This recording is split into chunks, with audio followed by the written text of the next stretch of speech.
What do you think? Hey, Brian. Thank you very much. We have a very big announcement to make today. You all know Johnny. He came all the way from Italy, the beautiful country of Italy, to be with us. And he just got off the plane, and he's a hardworking guy, does a phenomenal job with FIFA. Nobody like him. I'm delighted to welcome FIFA President Gianni Infantino back to the White House for a major announcement about one of the most anticipated competitions in all of sports, the 2026, and this is a big deal, I'll tell you. I was so happy to get it, the 2026 FIFA World Cup. And it's going to be the World Cup as we know it. It's the biggest, probably the biggest event in sports, I guess, Johnny, right? Yeah. On December 5th of this year, the 2026 FIFA World Cup draw will take place at the Kennedy Center. Some people refer to it as the Trump Kennedy Center, but we're not prepared to do that quite yet, maybe in a week or so. But right here in Washington, D.C., it's a tremendous honor to bring the global event and this incredible group of people and these unbelievable athletes, the best athletes in the world, to the cultural center of our nation's capital. I just left the Kennedy Center. We're spending a lot of money wisely on making it really beautiful. It's going to be beautiful again. It's like Washington, D.C. We had, by the way, in Washington, D.C., we have the lowest crime numbers they've had in years. Zero, it sounds like it's a horrible thing to say, but I might as well say it. Zero murders in the last week since we've done this. That's the first time in memory that that's happened, if you can believe it, how pathetic that is to have to even say it. And I'm tired of listening to these people say how safe it was before we got here. It was unsafe, it was horrible, and Mayor Bowser better get her act straight or she won't be mayor very long, because we'll take it over with the federal government, run it like it's supposed to be run. The numbers were horrible. It was a crime-infested rat hole, and they do have a lot of rats. We're getting rid of them too. And we've made a lot of progress, and it was extremely unsafe, and now it's extremely safe. We had virtually no crime. The number was down 87%, and I'm trying to figure out where was the 13%, because I don't think it existed. The National Guard has been unbelievable, and they're working with the police, and they have some very good people in there. They have some people that shouldn't be police, actually, but they have some great people there. And the Washington, D.C. is a whole different place, and Johnny, I'm sure you'll be happy to hear that too, actually. Oh, yes. But it's a whole different place. People are excited again. They're going out to restaurants again. That was the other thing I saw numbers, that restaurant business is down in the last week. No. Restaurant business, you can't get into a restaurant. Just really lying people. And that's why people don't understand how bad and how dishonest the press is. I saw one poll that had us at 19% favorable on what we're doing with Washington. Then I saw another one that has us 94% favorable. And I can tell you the 94% is correct. The others are fake, just fake news. They got to get their act together. So bad for our country, so sick actually. So Washington, D.C. is really doing unbelievably well. And the Kennedy Center that we're fixing, I was just there all morning with contractors. We're making it unbelievable. It's going to be unbelievable. It's got great bones, but it needs a lot of work. The World Cup draw will set up the group stage of competition. 48 teams will play in 104 games across 16 North American cities, from Seattle to Vancouver to Atlanta to Miami. It's going to be so exciting for our country. The 2026 FIFA World Cup will be one of the largest and most complex events. This will be one of the greatest events, one of the largest. In a way, it's like Johnny said it better. It's like having many Super Bowls in a short period of time. Because each one of these games essentially is a Super Bowl. Some of them are bigger than Super Bowls, actually. But they're essentially, each one of these games is like a Super Bowl. The 2026 FIFA World Cup will be the largest, most complex set of events in sports history. And the Kennedy Center will give it a phenomenal kickoff, and we'll be involved, and they'll be working over there for quite a bit of time. We have it all set that they can stay there for the big events, the big press conferences and everything else. And they'll be in a very safe capital. That'll be nice. You don't have to worry about walking down the street, Johnny, okay? Thank you. But you could handle yourself. I could. Okay. Already FIFA is projecting 6 million loyal fans will attend the World Cup events next year, and 6 billion more are going to be watching back home, and they think the $6 billion number is going to be actually a low number. And this will drive more than $30 billion into the U.S. economy and create 185,000 American jobs in a short period of time, too. No sporting event attracts more attention, more fans, more viewers, or more revenue than the FIFA World Cup. And again, I'll just say it's the World Cup, and it's the biggest thing there is in sports, and we have it. And I got it in my first administration, and I was really somewhat devastated, as devastated as I can be. I don't have time to get too devastated. I was very happy that today, as you saw, the group that does this, a government group, radical left group, announced that Trump was right. Took in $4 trillion worth of tariffs. That the $4 trillion are going to reduce the deficit by numbers far greater than they ever expected or heard of. And by the way, the stock market went up 1,000 points. That was as of 10 minutes ago. I can't tell you what happened. A lot of things happened. But the stock market's up almost 1,000 points. And it's basically on the news that the release that just came out from government that the tariffs that everybody was talking about, that the whole world respects us for because of what we did. The tariffs are going to be at $4 trillion. They're going to reduce the deficit by $4 trillion, Mr. Vice President. Pretty good, sir. Too bad it's not 5, right? That's right. It's had a huge impact, and the stock market is way up. But this will drive more than $30 billion in U.S. economy and create 185,000 American jobs. No sporting event attracts more attention or more fans or anything else. And I just look forward to the draw. So we're going to have the draw, essentially, Johnny, at the Kennedy Center. Yeah. And by that time, it'll be in even better shape. We're working on it. It's about a year project to make it. It'll be great. It'll be fantastic. You see the way this is looking? Look, nice. I can't tell you how much that gold costs. A lot of money. There's nothing like gold, and there's nothing like solid gold. But this beautiful office needed it. It had to be representative. When we took it over, it was dirty, not clean. I immediately changed the chair and had this beautiful desk renovated, brought out by the White House. People that do this, they did a great job to send it out. We have a craftsman who's great. But this was not appropriate for the Oval Office, what I took over. And now you look at all those paintings you're allowed to turn back. All of these are great presidents, and they were all in the vaults. They were in vaults for some cases much more than 100 years. And now they're proudly hanging on the Oval Office walls, and I can't imagine anybody changing it. But they were buried in vaults for over 100 years, many of them. So it's very exciting. People come in, they really love it. They love what we're doing here. They love what we're doing in D.C., and they love what we're doing, most importantly, in the country and the world. I'd like to ask Johnny to say a few words. He's the head of the whole thing. He's been there for a long time, probably the most respected man in sports. He's amazing, actually. Works very hard, and he's got the biggest event in the world coming right here to the United States. And a little, we did a little for Canada, we did a little for Mexico. We thought, see, I'm a good citizen. I said, let them have a little piece. So we gave a little to Canada, see how nice I am? And we gave a little bit to Mexico. And Johnny, please say a few words. Thank you, President. Great honor for me to be here with you today, President, Vice President, Excellencies. Fantastic to announce what you said, which is the final draw of the FIFA World Cup on the 5th of December here in the capital, in the Kennedy Center in Washington, D.C. at 12 noon sharp. It will be broadcast live all over the world. 1 billion viewers will watch it, and it will determine, of course, the match schedule, which 48 participating teams will play. You said it, 104 matches in 1 month, 104 Super Bowls. This is not just the biggest, the greatest event, not just a sports event, it's a social event as well, with a lot of emotion. We are uniting the world, Mr. President, uniting the world here in America, and we are very proud of that.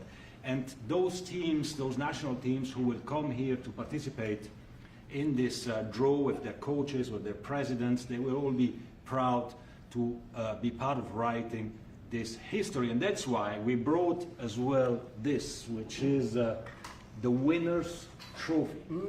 It is the trophy that the winner of the FIFA World Cup wins. Only the FIFA president, presidents of countries, and then those who win can touch it, because it's for winners only. And since you are a winner, of course, you can as well touch it. It's pretty heavy. Yeah. It's the winner trophy. The last one who lifted that is Lionel Messi of Argentina.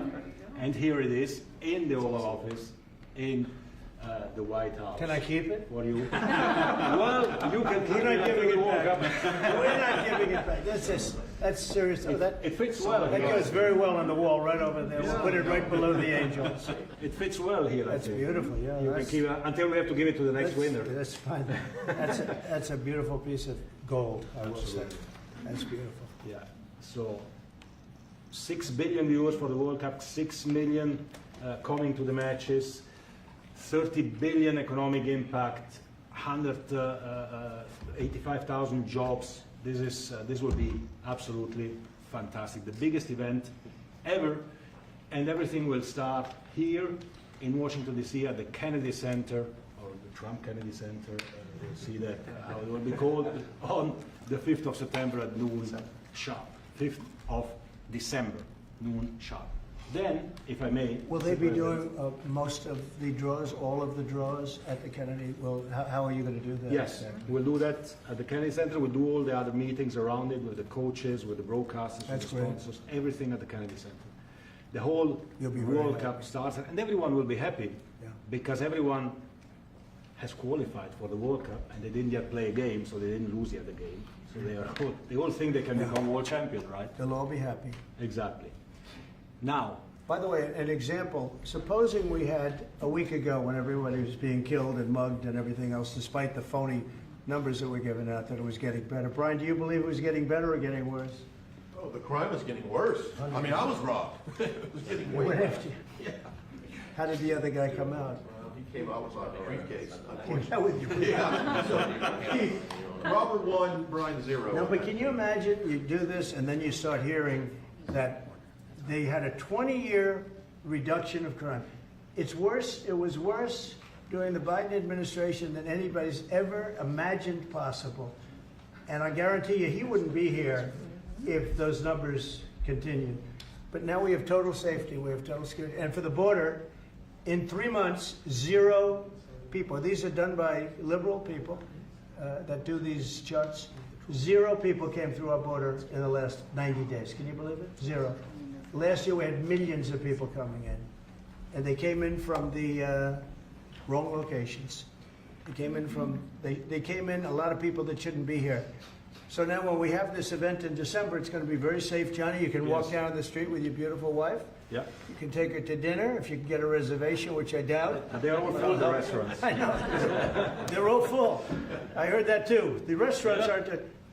The restaurants, since we are doing this, are doing great. And many new restaurants are going to open because, as you know, many closed. Many restaurants closed because the crime was so bad. This will be one of the safest places anywhere on earth. So, I really am honored that the National Guard has done such an incredible job working with the police. And we haven't had to bring in the regular military, which we're willing to do. We have to. And after we do this, we'll go to another location and we'll make it safe also. We're going to make our country very safe. We're going to make our cities very, very safe. Chicago's a mess. You have an incompetent mayor, grossly incompetent. And we'll straighten that one out probably next. That'll be our next one after this. And it won't even be tough. And the people in Chicago, Mr. Vice President, are screaming for us to come. They're wearing red hats, just like this one. But they're wearing red hats. African-American ladies, beautiful ladies, are saying, please, President Trump, come to Chicago. Please.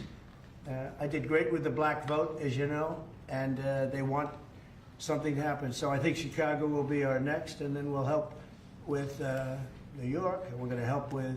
And I think a lot of these people that you see on television, they are, including the people in this audience, they'll say bad things about me, and then they'll say, thank God he's here, because half of them got mugged, and they don't want to get mugged again. But they work for stupid people that are radical left, and they're made to do things and say things that they don't want to be saying. But the people right here are all happy because you're not going to be mugged in Washington, D.C. anymore. I just want to say Johnny's been my friend for a long time. He's an incredible guy, and we will lay out the red carpet. Andrew, you're going to be fantastic. Rick is going to be everything Rick ever touched is has always worked out, and he's working with me on the Kennedy Center. And his very good friend was an actor on Broadway for 5 years, right? And I assume he's helping us a little bit, right? Yes. And Andrew, you're all excited about it? Absolutely. Would you like to say something? This is a great opportunity, Mr. President, to show off the first 250 years of the United States of America, the greatness, and then the hope and promise of the next 250 years. When you think this World Cup is going to be over our 250th birthday, Mr. President, your leadership, obviously, with FIFA leading the way, this is the largest sporting event in the history of the world under the Trump administration. So very excited. I just want to say one thing. Andrew Giuliani, so his father is Rudy, the greatest mayor in the history of New York, I think by far. He took a ravaged city, a city that was really under siege. Probably most people thought it was going to survive. He turned it around. He was a great, great mayor. And then they treated him very, very unfairly.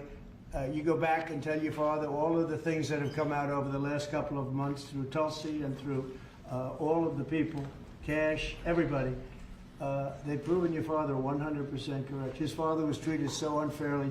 Your father has been 100% correct. And tell him we all love him, okay? Thank you, Mr. He's been President. amazing.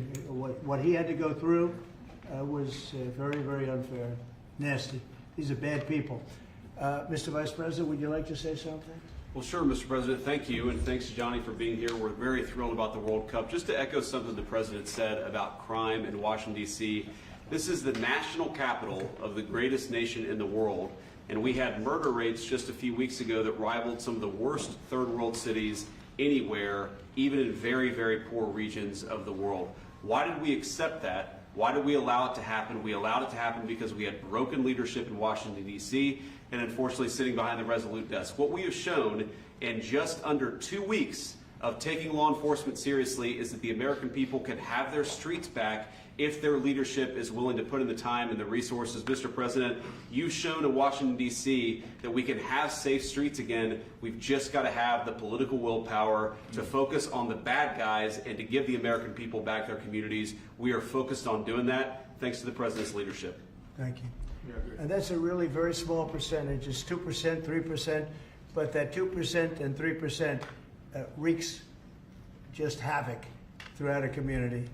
People are petrified, and I notice a couple of the women in the back are shaking their head, yes, yes, yes. I won't report who you are because you'll end up losing your jobs, but it's true. It's amazing.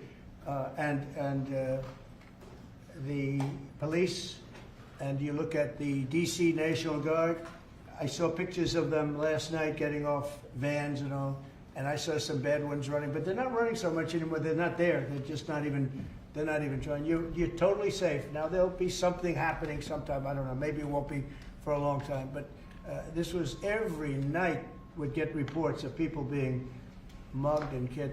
There's one woman on television last night. She had a badly busted up nose. And she said, well, I like our streets the way they used to be.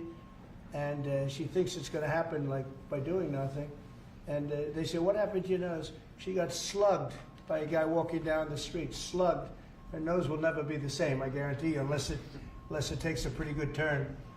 She wasn't really for us. But she sort of said, well, maybe something has to happen. Before this happened to me, she got whacked. And I don't think she'll ever be the same. She almost became, she was a half a Trump fan, a woman that would have never been a Trump fan, but she was hit hard. It's not going to happen anymore. Not going to happen anymore. But then we're going to beautify the city too. That's where I was today at Kennedy Center, and we're going to beautify the city like it has it. And we're working with Clark Construction, the biggest construction company in Chicago, and in Washington. And the head of Clark is great. He's all over the world, actually, but Washington, I would say, is their home. That's where they do the best work, the biggest work, and they've been doing a fantastic job. So you're going to have a fantastic, clean, beautiful place. It's going to be better than it ever was before, literally better than it ever was before. We'll get it done very quickly. And I want to thank Clark because they're doing a lot of work in a lot of different locations, but they've been fantastic for getting us the right contractors and the people that can really do the job right. And Johnny, did you want to say something? Yes, one more thing, because as you rightly say, with security and beautifying cities and the whole country. We want people to come and enjoy and have fun, and that's why this is not just the most iconic trophy in the world of sport, but we start on the 10th of September the sale of tickets for the FIFA World Cup, and we have the first ticket here for the final. Good. Wow. For you. Oh, good. That's cool. Wow. It's of course row 1, seat 1. It's ticket number 45, so. 47. And it's for the final in New York, New Jersey. And so you have your ticket already for the final. All the others, 10th of September, start getting your tickets. That's beautiful, yeah. 6.5, 7 million tickets. Fans will enjoy You the do records. security here. Will be fantastic. You're going to do record business, I think. 100%. Christy, would you like to say something? Yeah, Mr. President, millions of people will come to this country, and we'll make sure they get their travel documents, their visas, that they want to come here and spend their money and enjoy this sporting event. It'll be the largest event in the world. And sir, you're reminding me of something that my dad used to say all the time when I was growing up. He would say, Christy, you kids need to look like you respect yourself before anybody's going to respect you. And in this country, when people look at our streets, when they look at our capital, you're bringing respect back to this city. And people will respect our country more because it's safe, it's clean, it's beautiful. And what you're doing is transforming this nation by making sure that our laws are upheld. And millions of people are going to come and be able to enjoy it next year, and I'm excited about that. Thank you for doing that. Well, for our us. country is respected again. And a year ago, we had a dead country. I'm telling you, it was a dead country. It was a country that had lost its way. It was a country that was going to fail. Look even today where they say $4 trillion in reductions of deficits, and this was totally unexpected. They didn't expect it. I mean, I don't know where they've been, the people that do this stuff, but it's terrible. I want to thank Christy for another reason. I said to her 2 weeks ago, I said, Christy, do me a favor. I built hundreds of miles of wall. I built the same wall that the Border Patrol asked me to build. It wasn't my first choice. I wanted to do concrete plank and everything nice, but you wouldn't have been able to see through it. So I had Border Patrol in, and they tested everything else. And we gave them steel wall, high-grade steel, very hard to cut. And we gave inside that is 9,000-pound concrete, which is a very tough concrete. Inside that is rebar, a big, fat piece of rebar. So you have all different materials that are very hard to cut, and you need different instruments to cut each one. And I said, Christy, we got to get a coat of paint on it. And I didn't know she was listening. But I said, we got to get a coat of paint, and it should be black, because black makes the steel very hot. It's untouchable. You could fry an egg on it. And if you got a good black, flat paint, it would look beautiful. It will preserve it from rust. And that was it. And I gave it to her along with 30 other things, and she's done such a good job on the border with Tom Holman and the group. Tom Holman's a fantastic guy, what the job he does, and the way they work together. So I turned on last night and I see Christie's painting the wall. And it looked beautiful, by the way, when It is that paint went beautiful. over there. And it's hot. It's hot. Yes, it is. It's hot. If it's white, it's not hot. If it's black, it's going to be very hard to climb that sucker. It's not going to be easy. But it's black and a high quality black. You know, It is. it really looked good. Yeah, we got Is the that going paint to be you a told us two-coat to. job or a one No, coat? just one coat. One coat. We Good. used the paint you told me to buy. Yep. The Yep. two-coat will take place in 3 years from now. Right. We'll do the second coat. But it looks beautiful. But thank you very much. I didn't know you were listening to that, Absolutely. because we I'm talked always- about 7 different subjects, and all of a sudden I see her out there painting with a lot of painters and everything else. But it was a beautiful thing to say. Yeah. Would you like to say something? You've been such a big part of this, please. We're just, Mr. President, we're delighted to be here today for this announcement, but we're also looking forward to having you at the final. Oh, yes. On July Oh, yes. 19th No, we'll be in New there. York, New Jersey. We're going to be there. A lot of people are going Thank to be you. there. A lot of people. I'd like to thank you all. Do you have any questions on FIFA, first of all? It's going to be a big event at the Kennedy Center. Do you intend to take part in it? Will you have a part to play on December 5th? I might play. I mean, I see the money that these soccer players, we call it soccer, but I see the money that these soccer players are making. I may try and play. I'm a very good athlete. My son is a very good athlete, and he's a good soccer player. He's on the tall side for soccer. He's 6'9". That's pretty tall, but That's pretty it's cool. on the tall side. He's good. It's on the tall side, but he's good. But no, I may put on shorts. I look extremely good in shorts and join the play. No, it's going to be a lot of fun. It's going to be good. Many foreigners who want to come to attend the event are concerned about the visa situation. Can you reassure them? Yeah, they're going to have a very easy time getting in. Certain countries are going to be very, very easy, and other countries are going to be obviously a little bit more difficult. Would you like to explain that, Chris? Yeah, absolutely. We have a process set up that we'll be implementing on getting visas approved. Everybody will be thoroughly vetted, but they'll be welcome to this country. It'll happen quickly, and we're excited for them to come. So I would hope that around the world, people know that the United States is excited to bring their family here to enjoy this event. America welcomes the world. Yes. And I can really, from the collaboration that we have, testify for that, absolutely. And I just sent a picture from somebody that wants to be there very badly. He's been very respectful of me and of our country, but not so respectful of others. But I'm going to sign this for him, but I was sent one, and I thought you'd all like to see it. That's a man named Vladimir Putin, who I believe will be coming, depending on what happens. He may be coming, and he may not, depending on what happens. We have a lot of things happening over the next couple of weeks. But I thought it was a nice picture of him. Okay of me, but nice of him. So that was very nice that it was sent to me. Okay? Mr. President, On yes. that subject, have you talked to Vladimir Putin about the fact that yesterday a big U.S. factory was hit in a Russian airstrike in Ukraine? What's your reaction to I that? told him I'm not happy about it. And I'm not happy about anything having to do with that war. I settled 7 wars, and actually, if you think about pre-wars, add 3 more, so it would be 10. I thought this would be in the middle of the pack in terms of difficulty. No, I'm not happy about anything about that war. Nothing. Not happy at all. We'll see what happens. I think over the next 2 weeks, we're going to find out which way it's going to go. And I better be very happy. How long are you willing to wait, I had a Mr. very good President? call with Prime Minister Carney of Canada yesterday morning. Yes. Canada is taking away some retaliatory tariffs. He's So- removing his tariffs, yeah. Exactly. He's removing his retaliatory tariffs, which I thought was nice. And we're going to have another call soon. Yeah, we had a very good call. You're getting closer towards an Well, I agreement like on them. trade? I like them. You know, look, I'm fighting for the United States. Canada and Mexico have taken a lot of our business over the years, over 25, 30 years, especially during the Biden years. They took a lot of our business, and it's basically all coming back into the United States now. Well, hot as a pistol, and it's coming back in. Because of tariffs and the incentives we give, it's coming back. And it's impossible, I think, for another country to stop it. And we are working on something. We want to be very good to Canada. I like Carney a lot. I think he's a good person. And we had a very good talk yesterday, so I think it'll be good. Mr. President, I have a question about the search of Ambassador Bolton's home. The Vice President recently just did an interview saying that it's about classified documents, but that there's also broad concern about him. What are the concerns? Well, that I you haven't have? spoken to Pam in the group yet, but I will be. I saw that just like everybody else. I try and stay out of that stuff. I'm allowed to be, and I'm chief law enforcement officer, believe it or not. You know, I don't like to go around saying that, but I am. That's the position.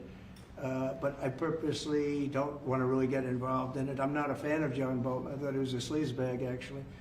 And he suffers major Trump derangement syndrome, but so do a lot of people, and they're not being affected by anything we do. I don't know anything about it. I just saw that. I'll find out about it. But if you believe the news, which I do, I guess his house was raided today. But my house was raided also, called Mar-a-Lago. They went through everything they could, including my young son's room and my wife's area. They went through her drawers, as the expression goes. They went through everything you can imagine. And when she came back, she said, she's very neat, you know, she's meticulous. And she looked and she said, whoa, this wasn't the way that she had it. So, you know, so I know the feeling. It's not a good feeling. Thank you. Mr. President, on Ukraine, how long will you give Putin? A couple of and weeks. We're going to figure it out. We'll find it. Do you think you'll have to intervene at some point? Look, it takes 2 to tango. You understand that. I wanted to have a meeting with those 2. I could have been at the meeting, but a lot of people think that nothing's going to come out of that meeting. You have to be there. Maybe that's true. Maybe it's not. But we're going to see. In the meantime, people continue to die. But I've solved 7 of them where they were in wars for 31, 35, and 37 years. We had 3 of them that were for more than 30 years, Johnny, and I got them solved. And we solved one that could have been a nuclear war with India and Pakistan. That was getting ready to be a nuclear war. I solved them all. And this one, I thought we would have had it done by now, but it's more different. There's a lot of anger, a lot of hatred. There's a tremendous amount of hatred there. So, but we'll see what happens. I think in 2 weeks we'll know which way I'm going. Because I'm going to go one way or the other. And they'll learn which way I'm going. Mr. President. If I got two questions for you, one on FIFA, the other one on DC. Let's talk. Can you talk about the economic impact that FIFA will have in these cities, and what's your message to the mayors to get their cities prepared, not only the beautification process, but also the safety aspect? Well, Los Angeles is an example. You know, it's poorly run. We have a mayor there that can't even get permits to the people that lost their houses.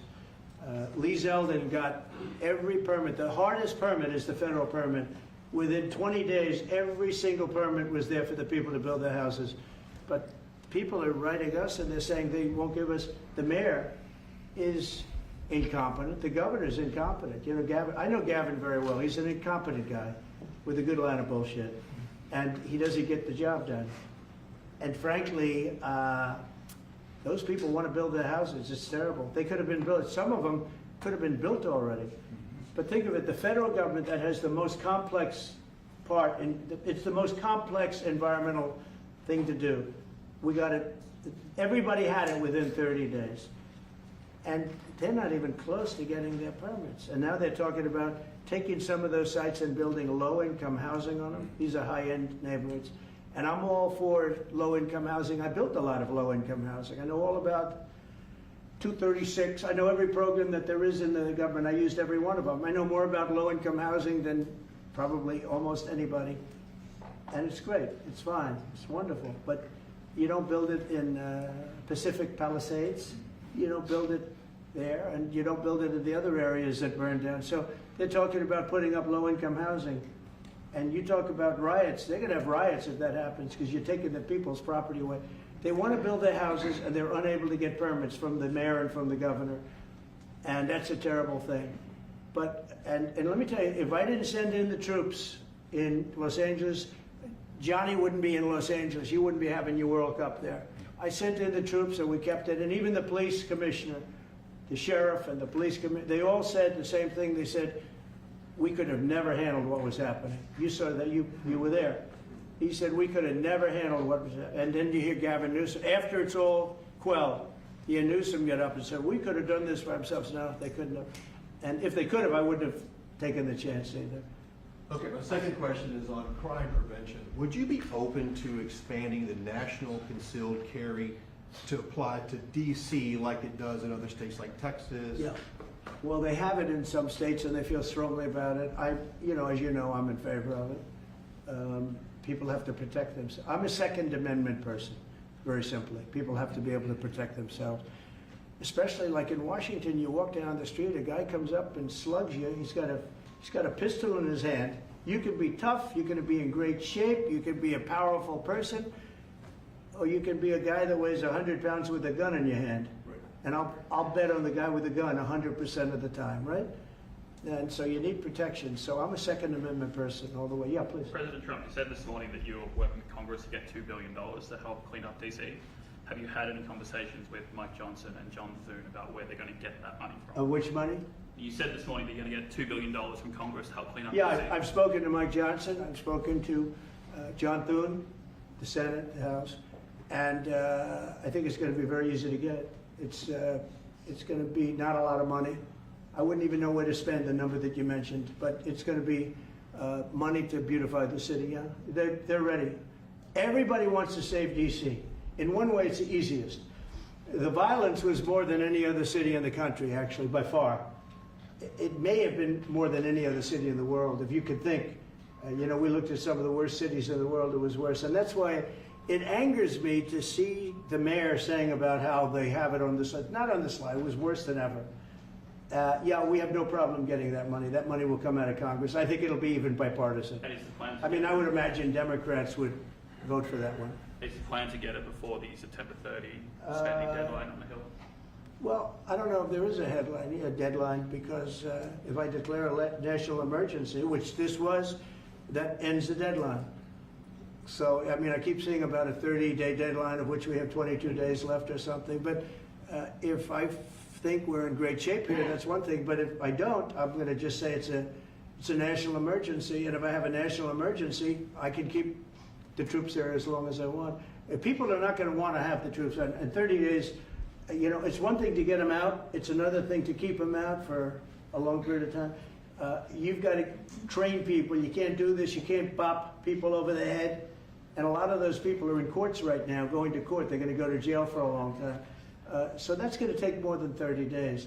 But if I have to, I'll declare a national emergency, which I don't think I'll have to do. Yeah. Mr. President, you said in 2 weeks you'll know whether you go. Yeah, I think I'll one way or know. the I other. think I'll know the attitude of Russia and, frankly, of Ukraine. It takes two. What are the 2 ways you can go at the end of 2 weeks then? Well, then I'm going to make a decision as to what we do, Or and it's going to be a very important decision. And that's whether or not it's massive sanctions or massive tariffs or both. Or do we do nothing and say it's your fight? Look, I would have never been in this war if I were president. You wouldn't have had this war. It was never going to happen. This was caused by stupid people that fought. And you know, people say, well, how do we know? Because for 4 years, it was never even a subject. And Vladimir knew, and you see his picture right here. It was nice that he sent, but Vladimir knew very strongly we wouldn't have stood for it. It wouldn't have happened. 100% wouldn't have happened, but it did happen. And now they're losing from 5 to 7 young kids. Think of it, you're a parent and your son is leaving. He's Russian or he's Ukrainian. And he's leaving and they're waving goodbye. Nice, beautiful kid. Nice crew cut, all set. He wants to be a soldier. And goes there, first week he has his head blown off. And he's no different than you people, me. And it doesn't matter where. I mean, I solved a problem in the Congo that was vicious. Rwanda and the Congo, the Republic of the Congo. And they were fighting for 31 years, and it was machetes. People were getting their heads chopped off. That was going on for 31 years. I got it solved. You saw it. They came to the White House, and we signed an agreement. It was amazing. People can't believe we got it done. I love to stop killing. I really do. People thought it would be just the opposite. Hillary Clinton said, oh, he'll get us into a war. No, I'm getting everybody else out of wars. Are you saying there's a real possibility then that you do nothing if Putin doesn't come to the table for a ceasefire or try to end the war? I'll see whose fault it is. If there are reasons why, I'll understand that. I know exactly what I'm doing. We're going to see whether or not they have a meeting. That'll be interesting to see. And if they don't, why didn't they have a meeting? Because I told them to have a meeting. But I'll know in 2 weeks what I'm going to do. I have pretty good ideas. Your Justice Department is also sending some of the Epstein files over to the House Oversight Committee today. Are you in support of them releasing all of them? I'm in support of keeping it open. If they wanted to innocent release, people shouldn't be hurt, but I'm in support of keeping it totally open. I couldn't care less. You got a lot of people that it could be mentioned in those files that don't deserve to be. You know, people, because he knew everybody in Palm Beach. I don't know anything about that, but I have said to Pam and everybody else, give them everything you can give them, because it's a Democrat hoax. It's just a hoax. The whole Epstein thing is a Democrat hoax. So we had the greatest 6 months, 7 months in the history of the presidency, and the Democrats don't know what to do, so they keep bringing up that stuff. But it affected them. Bill Clinton was on his plane and went to the island supposedly 28 times. I don't want to bring that up, frankly. You have Larry, whatever his name is, Summers, the head of Harvard, who was Jeffrey Epstein's best friend. Nobody ever talks about that. I mean, but I don't want to hurt Larry Summers, but he was best friends with Jeffrey Epstein. No, this is a Democratic hoax to try and get the significance of what we've done over the past 7 months. Nobody's ever seen anything like it. They say it's #1 in history. What we've done, including stopping 7 wars. I mean, just include that. And now you look at the stock market today. It's way up to start off with from where I took it. And this market was going to crash. If Joe Biden or Kamala were president, this market we would have had a crash like in 1929. You're not going to have that. It's only a question of how high is it going to go. You know, I had the strongest economy in the history of our country. And despite COVID, we had the strongest economy in the history of our country. And we're going to blow it away this time. I was always good at making a lot of money. And whether it was for myself or whether it's, I like doing it this way better. I mean, I like making it for the country. Our country's been ripped off by friend and foe, nations all over the world ripped off. And the friends have been much worse than the foes for the most part. And they're not ripping us off. We just signed a deal with the European Union. They're paying us essentially $950 billion, like a signing fee. They're going to buy $750 billion worth of energy. They weren't buying much of our energy there. And they're very smart in doing it. And as you know, Ursula was here a couple of days ago having to do with the people, the leaders that we had a great, people said they've never seen anything like it. Well, we had the leaders of Europe right here in the Oval Office. And she's so happy that she has an agreement. But people aren't ripping us anymore. We're run by, this country is run by smart people now. Mr. President, in Israel... Two questions. One is about Intel. There have been reports that you're considering taking a stake in Intel. Can you tell us About the 10%? About the 10%. Yeah, I met a man, he was a very nice man, and I called for his removal because I saw something by a man named Tom Cotton, a senator from Arkansas, who's a great guy, friend of mine, supporter of mine, big supporter, I'm a supporter of his too.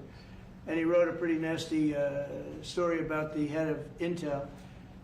And I said, well, if that's right, he should resign. And he came in, he saw me, we talked for a while. I liked him a lot. I thought he was very good. I thought he was somewhat a victim, but you know, nobody's a total victim, I guess. And I said, you know what? I think the United States should be given 10% of Intel. And he said, I would consider that. I said, well, I'd like you to do that because Intel has been left behind, as you know, compared to Jensen and some of our friends, NVIDIA, some of the people and the people in, because Intel should have never been. Intel was the biggest, most powerful chip company in the world. And then they started leaving. And they started going to foreign countries, in particular Taiwan. And if we had a president that would have said, okay, you can go to Taiwan, but we're going to put a 100% tariff or a 200 or 300 or a 500% tariff, anybody that sells into the United States has to pay. They wouldn't have left. They would have never left, and we wouldn't have. So in the meantime, we had people that were, in some cases, good politicians that weren't good on trade. I loved that man, but he was not good on trade. I totally disagreed. He allowed the car industry to be taken out of this country. We lost 50% of our car industry. But that's all coming back. It's all coming back. But if somebody would have said that with Intel, would be a giant right now. Now with that, they've had some bad management over the years and they got lost. And I said, I think you should pay us 10% of your company. And they said, yes. That's about $10 billion. I don't get it. This comes to the United States of America. And I said, I think it would be good having the United States as your partner. He agreed. And they've agreed to do it. And I think it's a great deal for them. And I think it's a great deal. He walked in wanting to keep his job, and he ended up giving us $10 billion for the United States. So we picked up $10 billion. And we do a lot of deals like that. I'll do more of them. If somebody has, like we have restrictive covenants with Jensen. We have, it's NVIDIA. And to unrestrict the covenant, nothing to do with losing our powers or military or anything, because that I wouldn't do. But there are things you can do that don't affect us, that actually help us. And if we're going to give somebody a restricted covenant, we have a strong restrictive covenant on certain industries. And I will absolutely give somebody a opening on to do a lot of business, which is good for us, as long as it doesn't hurt us in a security or military way. And if I do that, I think the country should be paid, because anybody else, I have it in real estate where I'll have a deal with somebody and I'll have them restrictive covenant. Then they'll come back and they'll say, I'd love to be able to build over here, but I'm not allowed to because you have me covered, you have me restricted. I say, I'll let you build over there, but pay me a lot of money. No different. But the country never did it because the country was run by foolish people. Mr. President, you said Chicago might be next. Are you making, have there been concrete steps that the administration is taking to do that? Or what are other cities as well? I haven't spoken to them. He's grossly incompetent. I haven't spoken to the mayor. No, when we're ready, we'll go in and we'll straighten out Chicago, just like we did DC. Chicago is very dangerous, great place. I built great stuff there. I have the most beautiful building in Chicago, I think. but I hate to see what's happened to Chicago. Chicago was our greatest city, actually. Bob Tisch, a great friend of mine, passed away. He used to own the Giants and very successful Lowe's. He said Chicago, I think they had their main office in Chicago. He said Chicago and San Francisco are the two greatest cities in the world. Now you look at what the Democrats have done to San Francisco. They've destroyed it. I own a big chunk of the Bank of America building in San Francisco. And, you know, it's just different. We can clean that up too. We'll clean that one up too. You know, if everything works out, and we've already had calls from other cities, quiet calls from Democrats. We'd love you to come here because they've lost control of their cities. I'm not going to say because I don't want them to lose their elections. But we've had calls from Democrats and calls from people generally. We'd love you to come here because we'll straighten out the problem. In Israel, the families of hostages in Israel, families of hostages are opposed to the reoccupying of Gaza. Why is the U.S. still Well, not supporting all of them. And you have to understand, I'm the one that got all of the hostages out. You got a lot of people out. If it wasn't for me, they wouldn't be out. I worked with Bibi and I worked with Steve Witkoff. But if it wasn't for me, you would have all these hostages would most likely be dead right now, every one of them. So they all come up here. They come in groups of 10, 12, 13, and many of them, and I've gotten to know a lot of them. They're great people. What they had to go through is incredible. But so now they have 20, but the 20 is actually probably not 20 because a couple maybe aren't around any longer. It's a terrible thing. No, I don't like anymore. I said, you know, when you get down to 20, they're not going to make deals anymore. And they didn't. And then I put out a statement, as you know, that was a tough statement, go in and get them. And they said, we'll give you 10, we'll give you 10. I don't know what Israel's doing, but they were willing now immediately to give us another 10. The situation has to end. It's extortion and it has to end. And we'll see what happens. I actually think they're safer in many ways if you went in and you really went in fast and you did it. And people can't forget October 7th, remember that. I'm friendly with all groups.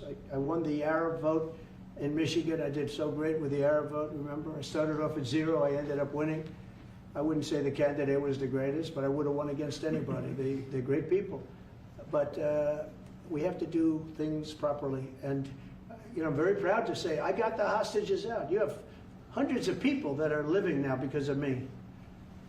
And now we have that final little group of people. And Hamas knows that if they give them, that's probably the end of their lives. So it's not easy to get. And I know if you're a parent, you just don't care. I want my baby back. They want their babies back. They want their kids back. And I understand it. But I got them out and did a good job. And we're doing everything we can to get the hostages out. Thank you all very much. Yes? So Jackson Hole, Jay Powell today said, he suggested that they might cut interest rates, but they haven't proceeded. Well, we call him too late for a reason. He should have cut him a year ago. He's too late. You know, we have a stock market that's up 1,000 points today. I better be careful because I go out there and I'll see it's down 1,000, right? But it's up 1,000 points when I came in here. We have a country that the market's the hottest it's ever been. The country's better than it's ever been. We have a military that I rebuilt largely in my first term. We had a great, successful first term, but this is going to be even better. But we rebuilt it. We gave a lot of it away to Afghanistan, but relatively small compared to the overall. But I think it was the most embarrassing day and period in the history of our country that they allowed those 13 wonderful people, but it's really hundreds of people were killed. And they don't talk about the 48 that were so severely wounded with no legs, no arms, nobody ever mentions them except me. But that was the worst day, the most, it just showed how incompetent. Frankly, if that didn't happen, I really believe that you might not have had the problem with Russia. I think Putin was sitting there watching these stupid people running our country and said, this is a time to invade.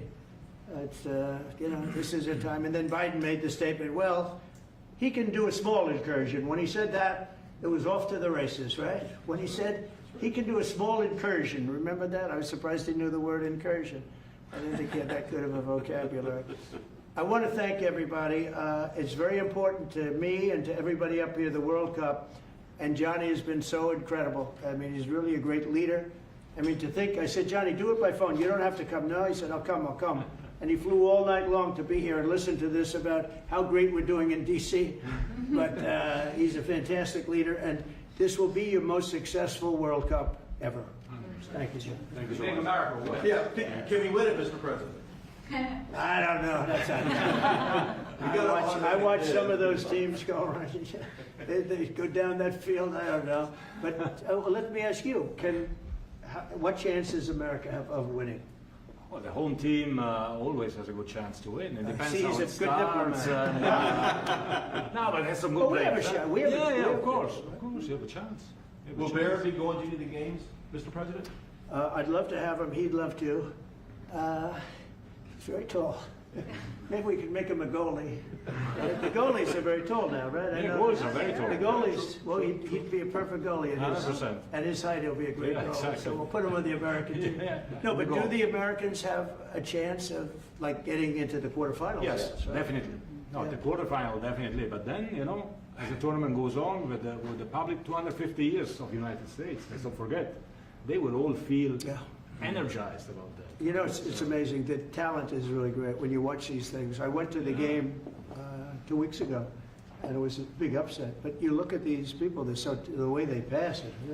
It's amazing, really amazing. It's a great art, right? Yes, It's it great is. talent. It is incredible. You know the expression. Will you draw the names out of the hat?